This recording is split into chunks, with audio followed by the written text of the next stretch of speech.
میرا نام پریت ہے، میں غیر مسلم ہوں اور میرا تعلق سکھ مذہب سے ہے۔ آج سے 1 سال پہلے میرے دوست نے مجھے اسلام سے متعارف کرایا۔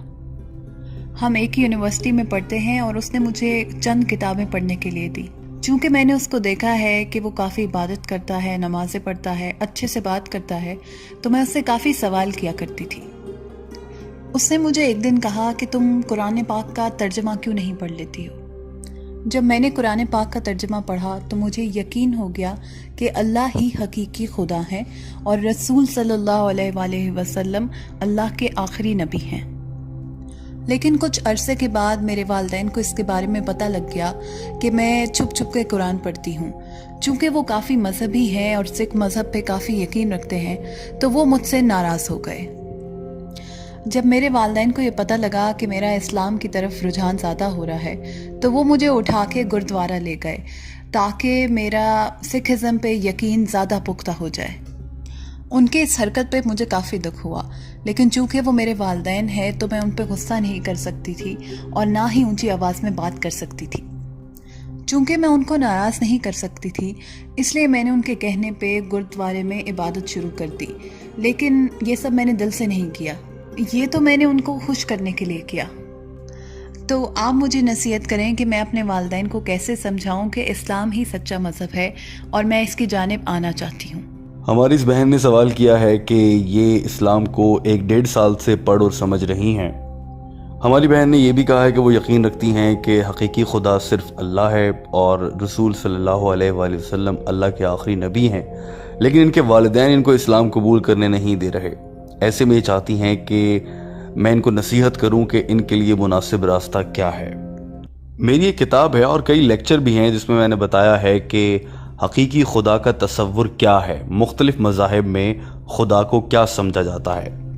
میں نے اپنی اس کتاب اور لیکچرز میں تمام مذاہب کے بجائے 4 مذاہب کی بات کی ہے، جن میں سکھ ازم کو بھی بعد میں شامل کر دیا گیا۔ میں نے اسلام، یہودیت، عیسائیت، ہندوازم اور سکھ ازم کے بارے میں بتایا ہے کہ ان تمام مذاہب میں خدا کا تصور کیا ہے۔ میری بہن، سکھ ازم وہ مذہب ہے جو کہ 15ویں صدی کے آخر میں آیا۔ گرو نانک صاحب نے اس کی بنیاد رکھی اور وہ صوبہ پنجاب میں تھے۔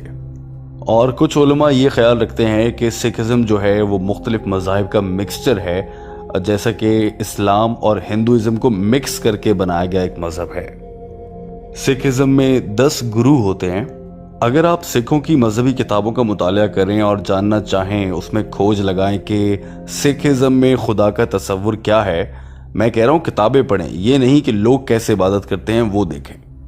اگر آپ گرو گرنتھ کا پہلا چیپٹر پڑھیں، پہلے چیپٹر کا نام ادی گرنتھ ہے اور اس کا جو پہلا حصہ ہے اگر آپ وہ غور سے پڑھیں، یہاں پر خدا کے تصور کے بارے میں کہا گیا ہے کہ وہ سچا ہے، وہ سب سے زیادہ طاقتور ہے اور اس کی کوئی خواہشات بھی نہیں ہیں اور اس کے پاس ہر کام کرنے کی طاقت اور ہمت ہے اور اللہ یعنی خدا کے جیسا کوئی نہیں ہے۔ اب اگر آپ سکھ ازم کی کتاب سے ان آیات کا ترجمہ غور سے سمجھیں تو آپ کو احساس ہوگا کہ یہ تمام تر آیات کا ترجمہ اور مفہوم قرآن پاک کی سورہ اخلاص سے بالکل ملتا جلتا ہے۔ یعنی سکھ ازم میں جو خدا کا تصور ہے وہ بالکل ویسا ہی ہے جیسا کہ قرآن پاک میں اللہ تعالیٰ کا تصور ہے۔ جیسا اسلام میں خدا کے بارے میں بتایا گیا ہے ویسا ہی سکھ ازم میں بھی خدا کے بارے میں بتایا گیا ہے۔ اور سکھوں کی مذہبی کتابوں میں یا سکھ ازم میں بہت سے مواقعوں پر اللہ تعالیٰ کی، یا اگر یہاں پر خدا کہہ لیا جائے، خدا کی بہت سی صفات بیان کی گئی ہیں۔ سکھ ازم میں خدا کو بہت سے مواقعوں پر صاحب کہا گیا ہے، جس کا معنی ہوتا ہے کہ وہ آقا ہیں۔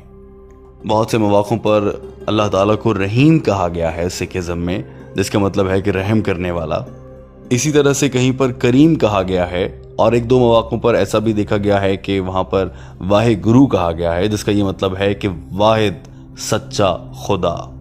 اور سب سے دلچسپ بات یہ ہے کہ سکھ ازم میں بتوں کی پوجا سے بھی منع کیا گیا ہے۔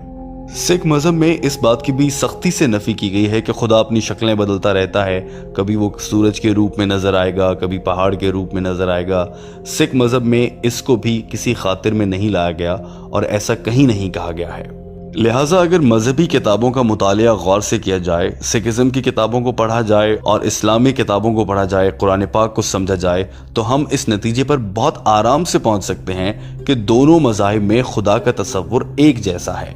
سکھزم اور اسلام دونوں میں خدا کے بارے میں جو کہا گیا ہے وہ تقریباً ایک جیسا ہے۔ وہ الگ بات ہے کہ اب مسلمانوں میں اور سکھوں میں عبادت کرنے کے طریقے اتنے مختلف ہیں کہ ہمیں لگتا ہے کہ دونوں ایک دوسرے سے بہت مختلف ہیں، لیکن خدا کے تصور کے حوالے سے دونوں ایک جیسے ہیں۔ تو یہاں پر میں آپ کو یہ نصیحت کر سکتا ہوں کہ آپ قرآن پاک کا ترجمہ اپنے والدین کو پڑھائیں، اپنے والد صاحب کو، والدہ کو پڑھائیں، تاکہ وہ بھی وہ چیزیں سمجھ سکیں جو آپ سمجھ چکی ہیں۔ انہیں قرآن کا ترجمہ دیں، ان سے پوچھیں کہ ایسا اس میں کیا ہے قرآن پاک میں جو جس سے آپ اختلاف رکھتے ہیں، یہ جو ان کو سمجھ نہیں آتا۔ لیکن یہ سب کچھ کرتے ہوئے آپ کو بہت صبر سے کام لینا ہوگا، بلکہ ایسا کہنا چاہیے کہ آپ کو ایسے موقع پر ایک سچے ایمان رکھنے والے انسان کا کردار ادا کرنا ہوگا۔ لیکن یہاں پر میں آپ سے کچھ کہنا چاہتا ہوں کہ آپ نے کہا کہ آپ ایک خدا پر یقین رکھتی ہیں اور آپ یہ مانتی ہیں کہ اللہ تعالیٰ ہی حقیقی خدا ہیں، آپ نبی کریم صلی اللہ علیہ وآلہ وسلم کو بھی اللہ کا آخری نبی مانتی ہیں۔ تو یہاں پر میرا آپ سے سوال ہے کہ آپ نے اب تک اسلام قبول نہیں کیا ہے، ایسا کیوں؟ آپ کے خیالات کو دیکھا جائے تو ایسا لگتا ہے کہ آپ دائرہ اسلام میں داخل ہو چکی ہیں، جیسا آپ کے یقین ہے اس کو دیکھتے ہوئے کہا جا سکتا ہے۔ لیکن میں آپ سے جاننا چاہتا ہوں کہ آپ اسلام قبول کرنا چاہتی ہیں؟ جی ہاں، میں اسلام قبول کرنا چاہتی ہوں، لیکن یہاں پر میں آپ سے یہ جاننے آئی ہوں کہ اپنے والدین کو کیسے سمجھاؤں۔ میں اس پر یہی کہہ سکتا ہوں کہ آپ اپنے والدین کو میری DVDs دیں، قرآن پاک کا ترجمہ پڑھائیں۔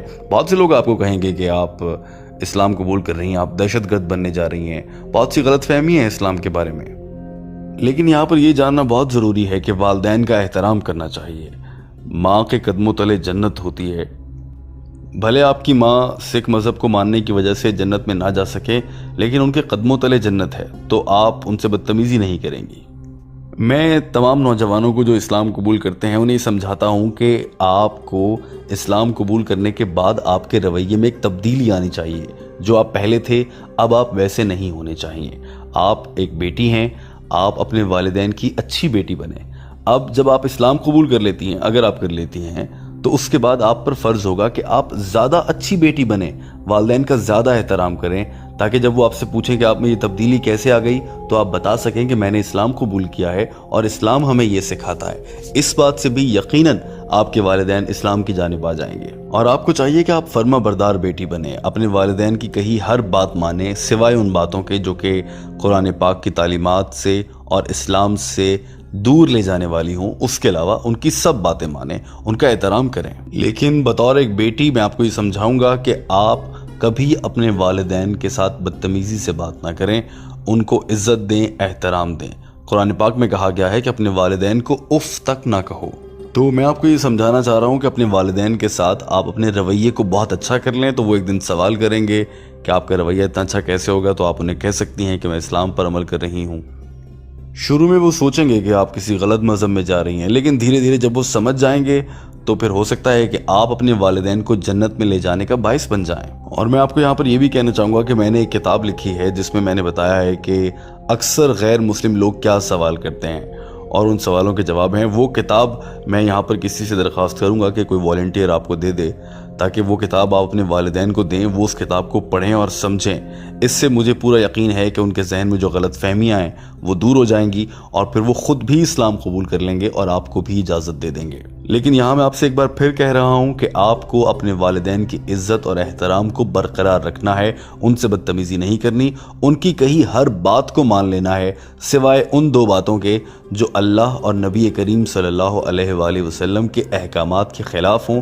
اس کے علاوہ وہ جو کہتے ہیں آپ وہ مان لیجئے۔ مثال دے رہا ہوں، اگر آپ کی والدہ آپ کو کہتی ہیں کہ آپ نیلے رنگ کے کپڑے پہنیں، آپ کو نیلے رنگ کے کپڑے پہننا پسند نہیں ہے، آپ اس کے باوجود اپنی والدہ کی خوشی کے لیے وہ کپڑے پہن لیں، اس سے یہ ہوگا کہ آپ کی والدہ آپ سے مزید پیار کریں گی اور پھر وہ آپ کے رویے میں یہ تبدیلی دیکھنے کے بعد کہ آپ اتنا اچھا کیسے ہو گئی ہیں، آپ سے سوال کریں گی کہ ایسا کیسے ہوا، اور آپ انہیں بتا سکیں گی کہ میں اب دین اسلام پر عمل کر رہی ہوں اور اس نے میری زندگی میں یہ خوشگوار تبدیلیاں دی ہیں۔ اس کے بعد یقیناً آپ کے والدین بھی اسلام کی جانب آ جائیں گے۔